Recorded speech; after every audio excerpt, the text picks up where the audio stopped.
Olá pessoal, tudo bem com vocês? Sejam todos muito bem-vindos a essa série aqui no YouTube Desmistificando Pigmentos. Para quem me acompanha lá no meu Instagram, o @thais.tebori, se você ainda não acompanha, corre lá, sabe que eu posto dicas e conteúdos diariamente sobre o procedimento de microblending. E também que sempre converso com vocês nos stories através daquela caixinha de perguntas. E sinto sempre que a maior dúvida de todos os profissionais é em relação a pigmentos e a colorimetria. E por isso, resolvi fazer essa série para realmente compartilhar o meu conhecimento sobre esse conteúdo e poder auxiliar, talvez trazer clareza sobre esse assunto. Já vou adiantando que deu um trabalhão para fazer essa série, então, por favor, deixe o seu joinha aqui no vídeo e não esquece de se inscrever no canal. Essa série vai ser dividida em vídeos. Esse primeiro vídeo, essa nossa primeira aula, vai ser sobre pigmentos, alguns aspectos sobre os pigmentos. Orgânico, inorgânico, hidrofóbico, hidrófilo, color index, colorimetria. Então você realmente vai ter uma aula sobre pigmentos. Se você nunca ouviu falar sobre esses termos, pode ficar tranquila ou tranquilo que eu vou ensinar, vou realmente passar o meu conhecimento sobre isso para vocês na aula de hoje. Nas próximas aulas, nos próximos vídeos dessa série, você vai ter acesso a resenhas, a testes de tudo que aprendermos hoje aqui na verdade, em marcas de pigmentos, como Marilyn Pigmentos, Mag Gold, Mag Color, RB Colors, Ironworks, Electric Ink e muito mais. Então essa série realmente está maravilhosa e recheada de conhecimento. Bom, vamos lá, vamos falar sobre pigmentos. Primeiro, para você entender, pigmento é um nome que ficou mais popularmente falado entre os profissionais. Na verdade, o pigmento em si é um pó. Se a gente fosse realmente falar na realidade, o que a gente utiliza para fazer o procedimento de microblend ou até mesmo de micropigmentação, porque essa aula de hoje envolve tanto pigmentos para microblend quanto para micropigmentação, tá bom? Quando a gente fala em pigmento, na verdade é uma tinta que a gente utiliza. Como o pigmento é um pó, esse pó é misturado com um solvente para que assim ele possa virar a tinta que a gente utiliza. Esse pó, esse pigmento, ele pode ser misturado com diversos solventes, como água, glicerina e álcool. Isso você vai entender mais pra frente sobre cada aspecto, sobre cada solvente que ele é diluído ali para formar realmente a formulação da tinta. Mas primeiramente, o mais importante que você realmente precisa entender é que a pigmentologia, ou seja, o estudo dos pigmentos, e a colorimetria, que é o estudo das cores, andam de mãos dadas. Você precisa realmente entender colorimetria e entender pigmentologia para que você possa usá-las juntas, para que você possa usar, por exemplo, a colorimetria aplicada aos pigmentos. E por isso, na aula de hoje, eu vou dar realmente a aula sobre pigmentos. Então, primeiramente, eu vou falar sobre pigmentos orgânicos e pigmentos inorgânicos. Você já ouviu falar sobre esse termo? Se você ainda não ouviu falar, fica tranquila que agora eu vou desmistificar para você. Primeiro, vamos falar sobre os pigmentos orgânicos. Os pigmentos orgânicos, ou até mesmo podem ser chamados de sintéticos, sintetizados, eles são pigmentos que são fabricados, são sintetizados em laboratório. Mas Thaís, o orgânico não vem de natureza, eu achei que ele vinha de plantas, de flores, de frutos, de sementes. Fica tranquila, porque eu também achava que por ser um pigmento orgânico, ele era retirado lá da natureza e já vinha pronto. Na minha cabeça era assim, como era orgânico, vinha da planta, extraía ali o pigmento da planta e a gente colocava ele em um potinho e ia fazer o procedimento na cliente. Na minha cabeça realmente era assim, porque eu não tinha esse conhecimento. Mas não, os pigmentos orgânicos, eles são sintetizados em laboratório, tá bom? Então fica tranquila se você tinha esse pensamento antigo. A molécula principal, ou seja, a molécula que dá as outras cores, a molécula principal do pigmento orgânico é o carbon black, ou preto. Ele é extraído lá da natureza como se realmente fosse um carvão. E desse carbon black, da tonalidade preta, através de reações químicas, a gente vai ter as tonalidades vermelhas e amarelas. Quando a gente pensa em pigmentos orgânicos, por conta da sua molécula principal ser o carbon black, o preto, quando a gente pensa lá na frente num processo de degradação, O preto, o carbon black presente no pigmento orgânico, as partículas, realmente as moléculas desse pigmento, por ser a base ali, a matéria-prima de todas as outras cores, são realmente muito pequenininhas. A molécula desse pigmento mais escuro no pigmento orgânico, o preto no caso, ele fica realmente entre as células da nossa pele e por isso, num processo de degradação, pensando lá, depois que você fez o procedimento na cliente, vai passar os meses e tudo mais, a cor que vai ficar, ou seja, a cor que vai ter mais durabilidade na pele da cliente, quando a gente pensa em pigmento orgânico, vai ser a tonalidade preta. Então, a predominância maior, com certeza, no processo de degradação do pigmento, vai ser aquela sobrancelha ficar mais acinzentada. Porque as partículas do vermelho e do amarelo acabam sendo maiores. Mas Thaís, se as partículas do vermelho e do amarelo são maiores, não é para elas terem mais durabilidade dentro da pele? Se a gente fosse pensar, talvez. Mas se a gente colocar em outro lado, não. Porque como as partículas do vermelho e do amarelo são maiores, o nosso processo de captação, ou seja, as nossas células imunológicas, fazem com que essa molécula maior seja captada com mais facilidade.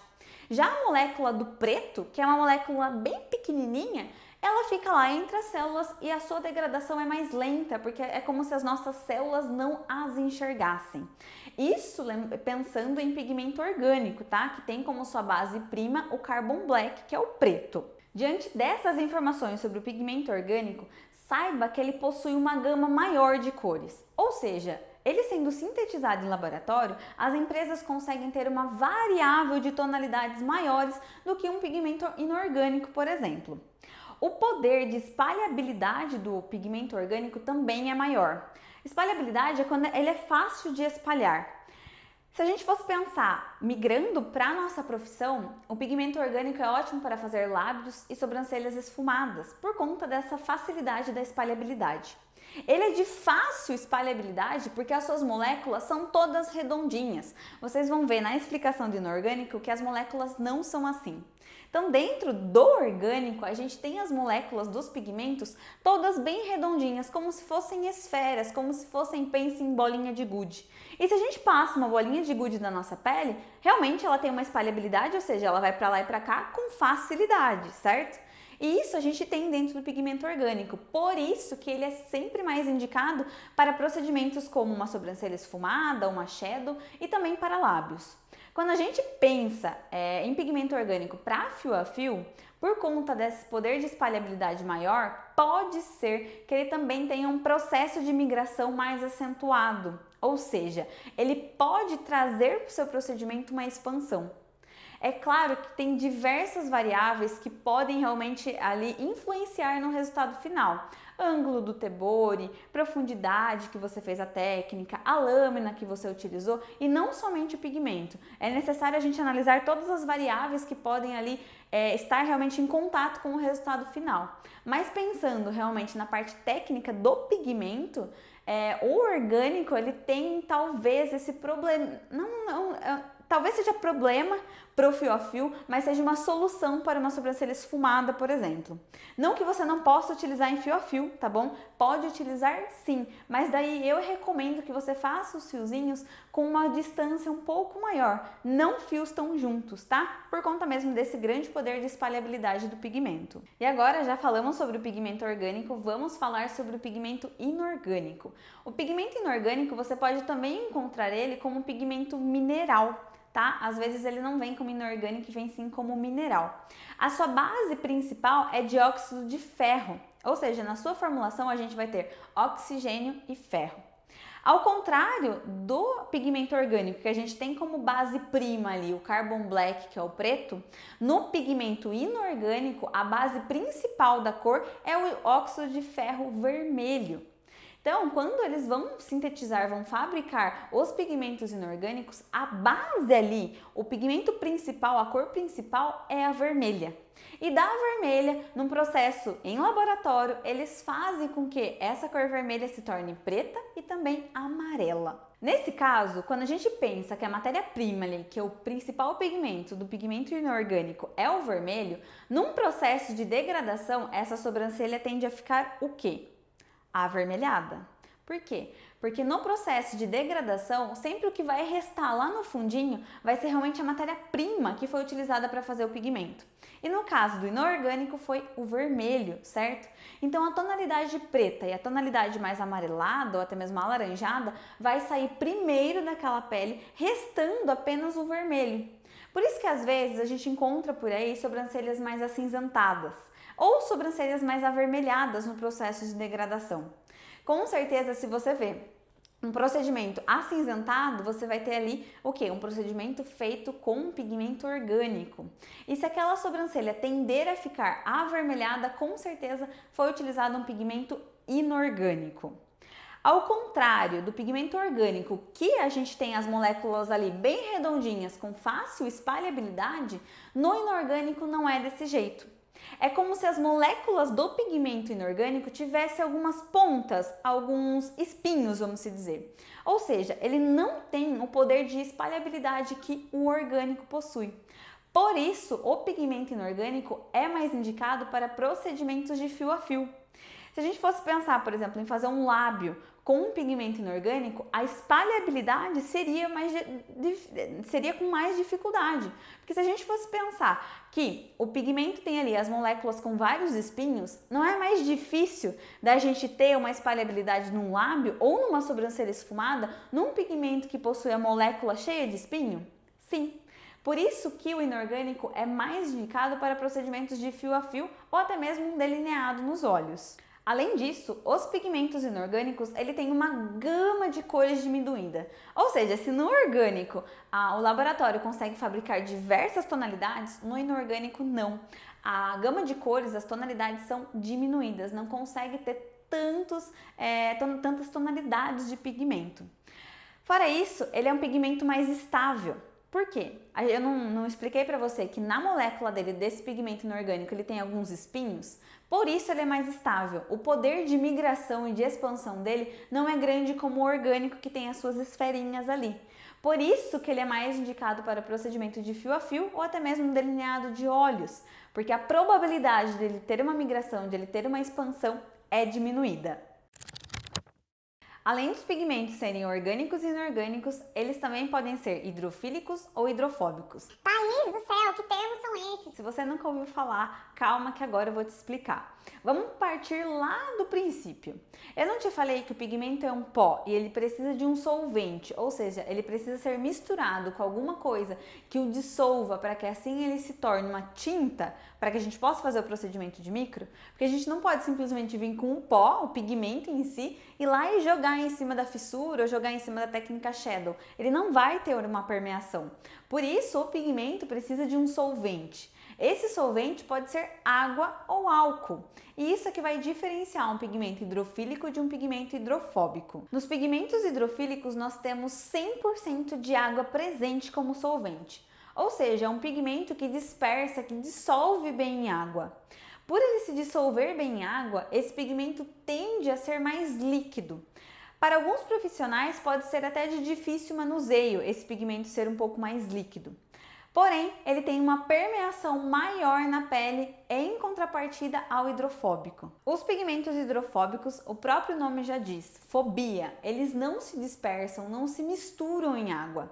Geralmente esses pigmentos tendem a ser mais cremosos e não tão líquidos quanto os pigmentos hidrofílicos. Geralmente a sua carga pigmentar também é um pouco mais diminuída, porém para o manuseio ele é mais fácil. Por isso que se você for uma iniciante no ramo de micropigmentação, no ramo de microblending, eu indico que você procure utilizar pigmentos hidrofóbicos, porque realmente ele te dá um manuseio mais fácil. Também temos a presença, não são todos os pigmentos, são apenas alguns, que são pseudo-hidrofóbicos, ou seja, ele não é hidrofóbico por inteiro, porque ele acaba tendo uma presença de água e de álcool na sua formulação. Se a gente se deparar com algum pigmento pseudo-hidrofóbico aqui, com certeza eu te alertarei e vou falar, ó, esse aqui é o pseudo. Mas agora eu vou te mostrar na prática realmente a diferença de um pigmento hidrofílico do hidrofóbico, como reagem à água. O hidrofílico se misturando e o hidrofóbico repelindo. Bora lá? Então, estou aqui com dois pigmentos de marcas diferentes e agora a gente vai ver como eles se comportam quando a gente realmente coloca ele em contato com a água. Primeiramente, eu vou utilizar este pigmento aqui, que é o da Mag Gold. Vou agitar bem o frasco. E na bolha d'água eu vou colocar um pingo.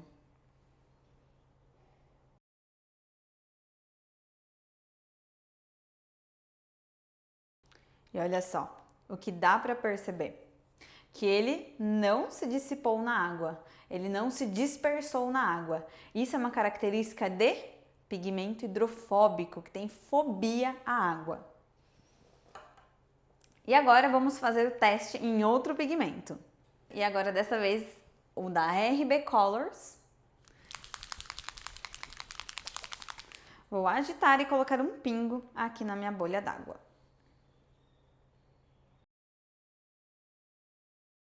E olha só, essa característica aqui de pigmento é de ser um pigmento hidrofílico, pois ele realmente se dispersou em água. E agora você já sabe a diferença realmente na prática. Quando você comprar um pigmento, faça esse teste para que você possa conhecer o pigmento que você está trabalhando.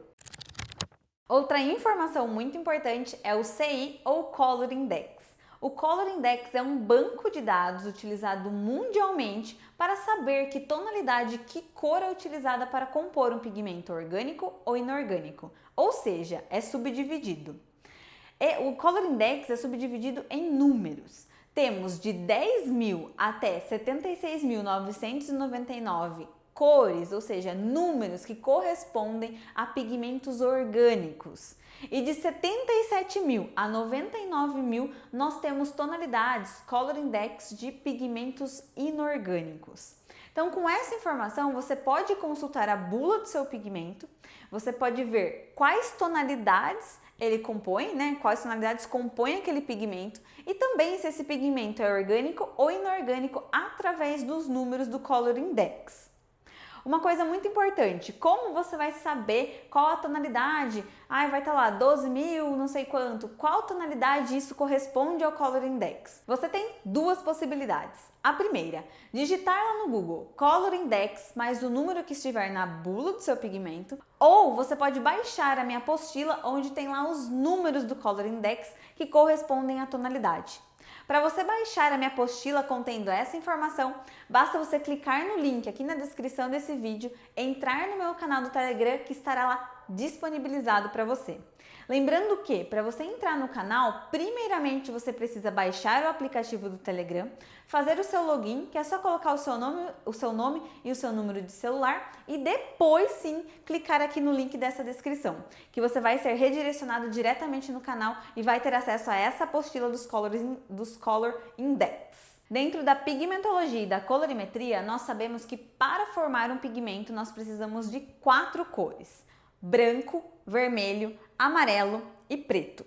E o que vai distinguir a tonalidade desse pigmento vai ser a quantidade de cada cor dessa na composição dele. Ou seja, se você utilizar numa composição mais vermelho, esse pigmento tende a ser mais quente, tende a puxar a um castanho avermelhado. Se você utilizar na composição mais preto, esse pigmento tende a ser um pigmento mais frio, puxado para o castanho escuro. E isso eu quero te mostrar na prática. Vamos lá? Então, olha só, como eu disse, o pigmento é formado por branco, amarelo, vermelho e preto. E agora eu vou aqui fazer uma mistura na prática mesmo para você ver o que eu estou falando. Estou com a guache, vou pegar um pouco das 4 tonalidades para misturar.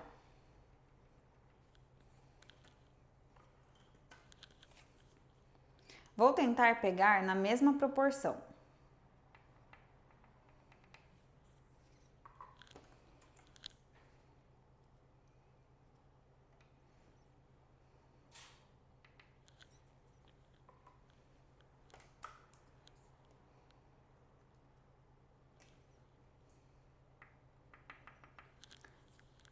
Então, eu estou com as 4 tonalidades aqui e agora eu vou fazer uma mistura. Isso aqui é tipo brincar de ser criança, você vai misturando, misturando.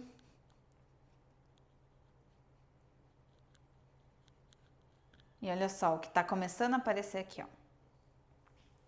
o nosso castanho, o nosso marronzinho. Lembrando que, dependendo da tonalidade que estiver em maior proporção na mistura, ela vai ser mais quente ou ela vai ser mais fria. Aqui eu tentei fazer como se eu tivesse realmente equilibrado as tonalidades. Então, olha,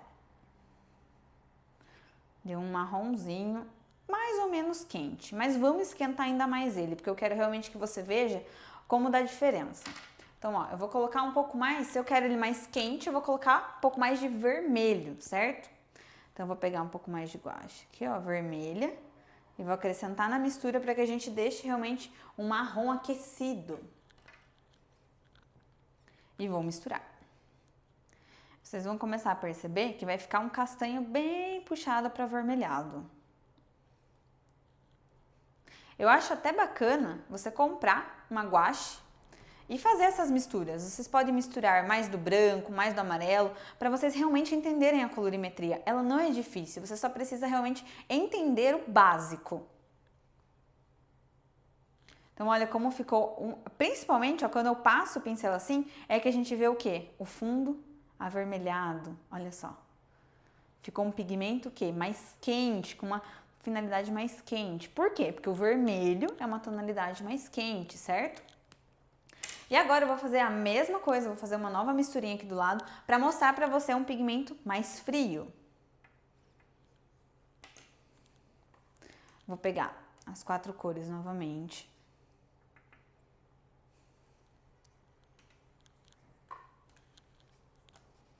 Só que agora, dessa vez, como eu quero um pigmento mais frio, eu vou colocar o que a mais? O preto.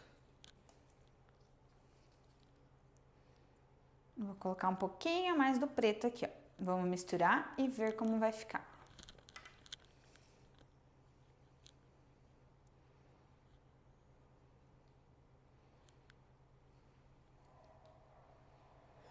Tô misturando, misturando. E olha, como já dá bastante diferença.